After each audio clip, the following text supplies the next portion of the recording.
শীতকাল মানেই হচ্ছে ঘরে ঘরে পিঠাপুলির নানা আয়োজন।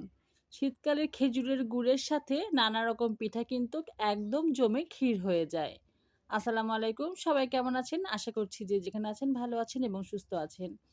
আজকে আমি বাসায় তৈরি করেছিলাম ছাইন্না পিঠা, গোল্লা পিঠা বা ম্যাড়া পিঠা, যে নামে ডাকুন না কেন আমরা এটাকে ছাইন্না পিঠা নামেই চিনি। চলুন দেখে আসি কিভাবে করে এই ছাইনা পিঠাগুলো প্রস্তুত করা যায়। প্রথমে আমি একটি পেড়ে নিয়ে নিচ্ছি 2 কাপ পরিমাণ পানি। তার মাঝে দিয়ে দিচ্ছি 1.5 কাপ পরিমাণ গুড় আর দিয়ে দিব 1 চামচ পরিমাণ লবণ। দিয়ে দিচ্ছি 1.5 কাপ পরিমাণ নারকেল কোড়া। এবার সবগুলো উপকরণ পানির সাথে খুব ভালো মতো মিশিয়ে বলক ওঠা পর্যন্ত অপেক্ষা করতে হবে। পানিটা বলক চলে আসলে এর মাঝে আমি দিয়ে দিব 1 কাপ পরিমাণ চালের গুঁড়ো। এরকম করে আমি এখানে মোট 3 কাপ পরিমাণ চালের গুঁড়ো ব্যবহার করেছি। আজকে এখানে আমি শুকনো আতপ চালের গুঁড়া ব্যবহার করেছি। যাই হোক, যেভাবে করে আমরা চালের রুটিটা তৈরি করি ঠিক সেভাবে করে আমাদের খামিরটা তৈরি করে নিতে হবে। চুলাটা একদম মিডিয়ামে রেখে আমি ডোটা তৈরি করে নেব এবং 10 মিনিটের জন্য ঢাকনা দিয়ে রেস্টে রেখে দেব। 10 মিনিট পর একটি থালির মাঝে আমি সম্পূর্ণ ডোটি ঢেলে নেব এবং হাতের সাহায্যে খুব ভালো মতো মথে নিতে হবে।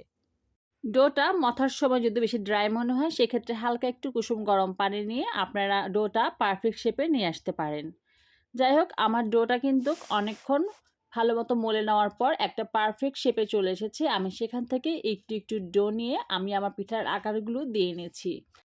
আপনারা আপনাদের পছন্দ অনুযায়ী পিঠাগুলোর কিন্তু শেপ করে নিতে পারেন, তবে আজকে আমি এখানে 3 ধরনের পিঠার শেপটাই তৈরি করেছি। এবার সবগুলো পিঠা আমি এক এক করে বানিয়ে নিব। দেখতেই পাচ্ছেন আমার সবগুলো পিঠা কিন্তু একদম প্রস্তুত হয়ে গিয়েছে। এবার সবগুলো পিঠা ভাপিয়ে নেওয়ার পালা। একটি হাঁড়িতে আমি বেশ খানিকটা পানি দিয়ে তার উপর একটি স্ট্রেনার বসিয়ে দিয়েছি আর তার মাঝে দিয়ে দিচ্ছি পিঠাগুলো।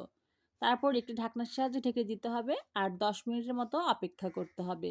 10 মিনিট পর আমি ফিরে এলাম একটি টুথপিক নিয়ে আর সেটা পিঠার মাঝে একটু পুশ করে দেখলাম যে ঠিকমতো পিঠাগুলো কুক হয়েছে কিনা। যদি পিঠাগুলো কুক হয়ে থাকে সেক্ষেত্রে কিন্তু আপনার টুথপিকটা একদম ক্লিয়ারভাবে বের হয়ে আসবে। আর যদি দেখেন যে টুথপিকের গায়ে পিঠা একটু লেগে আছে তবে কিন্তু সেক্ষেত্রে আরও 5-6 মিনিট ভাপিয়ে নিতে হবে পিঠাগুলো। 10 মিনিটের মধ্যে কিন্তু আমার পিঠাগুলো কুক হয়ে গিয়েছে, তাই আমি একটি চিমটির সাহায্যে আমার সবগুলো পিঠা নিয়ে নিচ্ছি এক এক করে। মাঝে মধ্যে খাবারের বৈচিত্র্যতা কিন্তু আনাই যায়। সেক্ষেত্রে যেহেতু শীতকাল চলছে মাঝে মধ্যে বাসায় পিঠা বানিয়ে কিন্তু খাওয়া যেতে পারে। আর পিঠাগুলো দেখতে কিন্তু মাশাআল্লাহ অনেক ভালো হয়েছিল আর খেতেও কিন্তু অসাধারণ হয়েছে।